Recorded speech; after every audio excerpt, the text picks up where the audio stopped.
दर्शकों, धार्मिक चमत्कार में आप सभी का स्वागत है। आज हम आप सभी को तारा रानी की कथा सुनाने वाले हैं। इस कथा को सुनने मात्र से ही आपकी सारी मनोकामनाएं पूरी होती हैं। कथा इस प्रकार है। माँ भगवती को मानने वालों में से एक राजा स्पर्श भी थे। वो दिन रात उनकी पूजा अर्चना में लीन रहते थे। राजा को किसी चीज़ की कोई कमी नहीं थी, बस उन्हें बच्चे की ख्वाहिश थी। सालों से बच्चा ना होने के कारण राजा कुछ निराश रहा करते थे। एक दिन राजा की भक्ति से खुश होकर माँ भगवती ने सपने में आकर उसे 2 बेटी होने का वरदान दिया। आशीर्वाद मिलने के कुछ समय बाद राजा के घर एक बेटी पैदा हुई। बेटी पैदा होने की खुशी में राजा ने सबको दावत दी और बेटी की कुंडली बनवाने के लिए पंडितों को बुलवाया। सबने राजा से एक ही बात कही कि ये साक्षात देवी का रूप है। जहाँ भी इसके कदम पड़ेंगे वहाँ खुशियाँ ही खुशियाँ होंगी। ये भगवती देवी की भक्तन होगी। इतना सब कहकर पंडितों ने लड़की का नाम तारा रख दिया। कुछ समय के बाद मंगलवार के दिन राजा के घर एक और बेटी पैदा हुई। ज्योतिषों ने उसकी भी कुंडली बनाई और उदास हो गए। राजा ने जब उनसे उदासी का कारण पूछा तो ज्योतिषों ने बताया कि ये लड़की आपके जीवन में खूब सारा दुख लेकर आएगी। राजा ने ज्योतिषों से पूछा कि आखिर मैंने ऐसा कौन से खराब कर्म किए थे कि इसने मेरे घर जन्म लिया है। ज्योतिषों ने बताया कि आपकी दोनों बेटियां राजा इंद्र की अप्सराएं हुआ करती थी। इनमें से बड़ी बहन का नाम तारा और छोटी का रुकमन था। एक दिन ये दोनों मिलकर धरती की सैर करने के लिए गईं। दोनों ने ही वहाँ पहुँचकर एकादशी के दिन का व्रत रखा। तारा ने अपनी छोटी बहन से कहा कि आज एकादशी का व्रत है, इसलिए बाजार जाकर कुछ ताजे फल ले आना, लेकिन वहाँ कुछ खाना मत। छोटी बहन रुकमन बाजार फल लेने के लिए चली गई। वहाँ उसे मछली के पकोड़े दिखे। उसने झट से उन्हें खा लिया। अपनी दीदी के लिए कुछ फल ले आई। रुकमन ने तारा से पूछा कि तुम अपने लिए फल क्यों नहीं लाई। उसने जवाब दिया कि वो मछली के पकोड़े खाकर आई है। तारा ने गुस्से में कहा कि तुम पापिन हो, एकादशी के दिन तुमने मछली खा ली। ऐसे खराब कर्म के लिए मैं तुम्हें छिपकली बनने का शाप देती हूँ।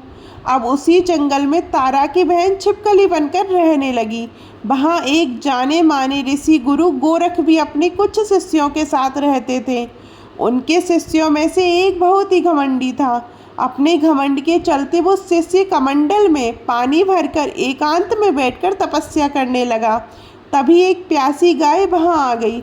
उसने सीधे अपना मुंह उस कमंडल में डाला और पानी पी लिया। पानी पीने के बाद जैसे ही गाय अपना मुंह बाहर को निकालने लगी तो कमंडल नीचे गिर गया और ऋषि का ध्यान भंग हो गया। ऋषि ने देखा कि गाय पानी पी गई है। अब गुस्से में ऋषि ने गाय को एक चिमटे से बुरी तरह घायल कर दिया। इस बात की जानकारी जब गुरु गोरख को पड़ी तो वो तुरंत गाय को देखने के लिए गए। जैसे ही उन्होंने गाय की हालत देखी वैसे ही उसने अपने उस घमंडी शिष्य को आश्रम से बाहर निकाल दिया। कुछ दिनों के बाद गौ माता पर किए गए उस अत्याचार से होने वाले पाप को कम करने के लिए उन्होंने एक यज्ञ करवाया। इस यज्ञ के बारे में गाय को चिमटे से मारने वाले घमंडी शिष्य को भी पता चला। वो सीधे पक्षी का रूप धारण करके यज्ञ स्थल पर गया और भोजन में अपनी चोंच से मरा हुआ सांप डाल दिया। किसी को इस बात की खबर नहीं हुई। ये सब होते हुए तारा से सांप मिलने वाली छिपकली रुक्मणी देख रही थी। उसके मन में हुआ कि इसे खाकर सारे लोग मर जाएंगे। सबकी जान बचाने के लिए छिपकली बनी रुक्मन और सभी लोगों के सामने भोजन पर गिर गई। लोगों ने छिपकली को खूब कोसा और बर्तन को खाली करने लगे। उसी वक्त भंडारा करने वालों को खाने में मरा हुआ सांप भी दिखा। तब कहीं जाकर सबको समझ आया कि छिपकली सबकी जान बचाने के लिए जानबूझकर भोजन में गिरी थी। एक छिपकली होने के बावजूद भी इतने अच्छे विचार होने की वजह से यज्ञ में मौजूद सारे महत्वपूर्ण लोगों ने कहा कि हमें छिपकली की मुक्ति के लिए प्रार्थना करनी चाहिए। पंडित ने आगे बताया कि सबकी प्रार्थना से ही वो छिपकली तीसरे जन्म में आप जैसे प्रतापी राजा के घर बेटी के रूप में पैदा हुई है। वहीं तारा ने दूसरे जन्म में तारामती के रूप में जन्म लिया और अयोध्या के राजा हरिश्चंद्र से शादी की। इतनी सब बातें कहने के बाद पंडितों ने राजा स्पर्श को रुक्मन को मारने की सलाह दी। इस बात पर राजा बोले, मैं किसी बेटी को कैसे मार सकता हूँ, ऐसा करना पाप होगा। फिर ज्योतिषों ने कहा कि एक संदूक में सोना चांदी लगवाकर उसके अंदर लड़की को रख देना और संदूक को पानी में बहा देना। उसमें लगा हुआ सोना चांदी देखकर लोग नदी से संदूक जरूर निकालेंगे और लड़की की जान बच जाएगी। राजा ने ज्योतिषों ने जैसा बताया ठीक वैसे ही किया। नदी में सोना चांदी जड़ा हुआ संदूक देखकर काशी के पास एक भंगी ने उसे बाहर निकाल लिया। उसके कोई बच्चे नहीं थे, इसलिए उसने संदूक के अंदर की लड़की को पालने का फैसला किया। उसे भंगी व उसकी पत्नी से खूब प्यार से पाला और रुक्को नाम उसका रख दिया। बड़ी होते ही दोनों ने रुक्को की शादी करवा दी। रुक्को की सासू माँ तारामती और राजा हरिश्चंद्र के महल में साफ सफाई करने का काम किया करती थी। कुछ दिनों के बाद रुक्को की सासू माँ बीमार हो गई। उनकी जगह रुक्को वहाँ काम करने लगी। तारामती ने उसे देखा और पुराने जन्म के पुण्य के कारण पहचान लिया और उसे कहा कि तुम मेरे साथ बैठ जाओ। रुक्को ने बोला कि मैं तो भंगिन हूँ, इसलिए आपके साथ नहीं बैठ सकती। तब तारामती ने उसे बताया कि तुम पूर्व जन्म में मेरी ही बहन थी। तुमने एकादशी के व्रत के दिन मछली खा ली थी और मैंने तुम्हें दंड देते हुए छिपकली बना दिया था। अब तुम्हारा दोबारा मनुष्य जन्म मिला है, तो इस जन्म में माँ वैष्णो की पूजा करके पुण्य कमा लो। माँ की पूजा से तुम्हारी सारी इच्छाएं भी पूरी होंगी। तारामती की इस बात को सुनने के बाद रुक्को माँ वैष्णो से एक बेटे के लिए प्रार्थना करती है और कहती है कि अगर उसकी मनोकामना पूरी हुई तो वो उसके घर में माँ वैष्णो देवी पूजन और जागरण कराएगी। माँ वैष्णो देवी उसकी प्रार्थना सुन लेती हैं और उसे बेटा होता है। पुत्र की प्राप्ति के बाद रुक्को उसकी देखभाल और लाड दुलाड़ में माँ वैष्णो देवी की पूजा करना भूल जाती है। ऐसा होते होते 5 साल बीत गए। फिर एक दिन उस बच्चे को चेचक यानी माता निकल आती है। बच्चे की ऐसी स्थिति देखकर परेशान रुक्को अपने पिछले जन्म की बहन तारामती के घर जाकर उन्हें इस समस्या के बारे में बताती है। तब तारामती ने पूछा कि तुमने माँ वैष्णो देवी की पूजा अर्चना में कोई गलती तो नहीं की। फिर रुक्को को याद आता है कि उसने माँ वैष्णो देवी का जागरण कराने का प्रण लिया था। ये बात याद आते ही रुक्को को काफ़ी पश्चाताप होता है और मन में माँ से कहा कि बच्चे के ठीक होते ही वो अपने घर में जागरण कराएगी। अगले ही दिन उसका बेटा पूरी तरह ठीक हो जाता है। तभी रुक्को ने माता रानी के मंदिर जाकर पुजारियों को कहा, मंगलवार के दिन घर में जागरण करवा दीजिए। रुक्को की बात सुनकर पंडित कहते हैं कि तुम यही 5 रुपये दे दो, तुम्हारे लिए हम मंदिर में ही जागरण करा देते हैं। रुक्को कहती है, मुझे पता है कि मैं चमारिन हूँ, लेकिन आप मेरे घर आकर ही जागरण करवा दीजिए। माँ किसी तरह का भेदभाव नहीं करती हैं, तो आपको भी नहीं करना चाहिए। इस पर पंडितों ने विचार विमर्श करके कहा कि अगर रानी आपके जागरण में आती हैं तो हम तुम्हारे घर आकर जागरण करने के लिए तैयार हैं। पंडितों की बात सुनकर रुक्को अपनी बहन तारामती के पास जाती है और तारामती को सारी बात बताती है। रुक्को की बातें सुनकर तारामती जागरण में जाने के लिए तैयार हो जाती है। इस बात को बताने के लिए रुक्को जब पंडित जी के पास जाती हैं तब उनके बीच की बातों को सेन नामक नाई सुन लेता है। फिर वह राजा हरिश्चंद्र को जाकर सारी बातें बता देता है। राजा के मन में हुआ कि रानी को नीची जाति वालों के घर जागरण में नहीं जाना चाहिए। इसी वजह से वो अपनी उंगली काट लेते हैं, जिससे उन्हें नींद ना आए और रानी जागरण में ना जा सके।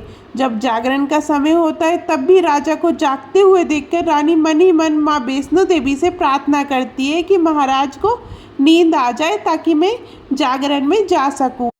रानी की प्रार्थना के कुछ ही देर बाद राजा को नींद आ जाती है। फिर रानी तारामती रोशनदान में रस्सी बांधकर महल से नीचे आकर रुक्को के घर चली जाती हैं। इसी जल्दबाजी में रास्ते में ही रानी का रेशमी रुमाल और एक पाँव का कंगन गिर जाता है। इधर कुछ वक्त बाद राजा हरिश्चंद्र की नींद टूट जाती है। नींद खुलने पर रानी को अपने पास न देखकर राजा उसकी तलाश में निकल जाते हैं। रानी को ढूंढते ढूंढते उन्हें रानी का रुमाल और कंगन मिलता है। रानी की चीज़ों को अपने साथ लेकर राजा जागरण स्थल पहुंचते हैं और एक जगह चुपचाप बैठकर जागरण सुनने लगते हैं। माँ वैष्णो देवी की जयकारे के साथ जागरण खत्म होता है और सभी को प्रसाद दिया जाता है। तब रानी अपने हिस्से के प्रसाद को झोली में डाल लेती है। रानी के ऐसा करने पर लोग उनसे पूछते हैं कि वो प्रसाद क्यों नहीं खा रही हैं। अगर आप प्रसाद का सेवन नहीं करती हैं तो जागरण में आए लोग भी प्रसाद नहीं खाएंगे। तब रानी बोलती है कि वह प्रसाद राजा के लिए था, अब आप मुझे प्रसाद दीजिए। फिर अपने लिए प्रसाद लेकर रानी सबके सामने उसे खा लेती हैं। रानी के प्रसाद खाते ही जागरण में मौजूद सभी भक्तों ने भी प्रसाद खाया। उसके बाद रानी महल के लिए निकल जाती है। तभी रास्ते में ये राजा उन्हें रोककर पूछते हैं कि तुमने नीच जाति के घर प्रसाद खाकर खुद को अपवित्र कर लिया है, तुमने मेरे लिए भी प्रसाद रखा है, अब तुम मुझसे मुझे भी अपवित्र करना चाहती हो। अब मैं तुम्हें अपने महल नहीं लेकर जा सकता।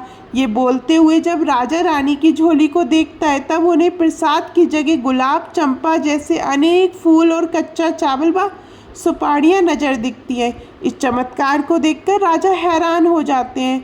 फिर राजा चुपचाप रानी को अपने साथ लेकर महल पहुंचते हैं। वहाँ रानी बिना माचिस के ही माता रानी के सामने दीप जलाकर राजा हरिश्चंद्र को और हैरान कर देती हैं। फिर रानी बोलती है कि माता के दर्शन करने के लिए बहुत बड़ा त्याग करना पड़ता है, इसके लिए आपको अपने बेटे रोहिताक्ष की बलि देनी होगी, तभी माँ दुर्गा आपको साक्षात दर्शन देंगी। यह सुनकर राजा के मन में माँ के दर्शन की इच्छा होने लगी, जिसके लिए राजा अपने पुत्र की बलि दे देते हैं। बलि देने के बाद माँ दुर्गा शेर पर सवार होकर प्रकट हो जाती हैं। उन्हें देखकर राजा हरिश्चंद्र काफ़ी खुश हो जाते हैं और माँ दुर्गा ने तुरंत राजा के बेटे को दोबारा जिंदा कर दिया। इस चमत्कार को देखकर राजा हरिश्चंद्र खुश हो गए। तभी राजा ने माँ की पूरी विधि से पूजा करके उनसे गलतियों की माफ़ी मांगी। माँ दुर्गा ने भी राजा को खुश रहने का आशीर्वाद दिया और अंतर ध्यान हो गई। तब राजा ने तारा रानी से कहा कि मैं बहुत खुश हूँ कि मुझे पत्नी के रूप में आप मिली हैं। फिर राजा हरिश्चंद्र, तारा रानी और रुक्मन तीनों अपनी मनुष्य योनि से छुटकारा पाकर देवलोक में चले जाते हैं। इस कहानी से हमें ये सीख मिलती है, तारा रानी व्रत कथा जीवन में श्रेष्ठ कर्म करने की सीख देती है। बुरे कर्मों के फल इंसान को भोगने ही पड़ते हैं। आपको ये कथा कैसी लगी कमेंट में ज़रूर बताइएगा। और अभी तक आपने हमारे चैनल धार्मिक चमत्कार को सब्सक्राइब नहीं किया है तो सब्सक्राइब कीजिएगा। धन्यवाद।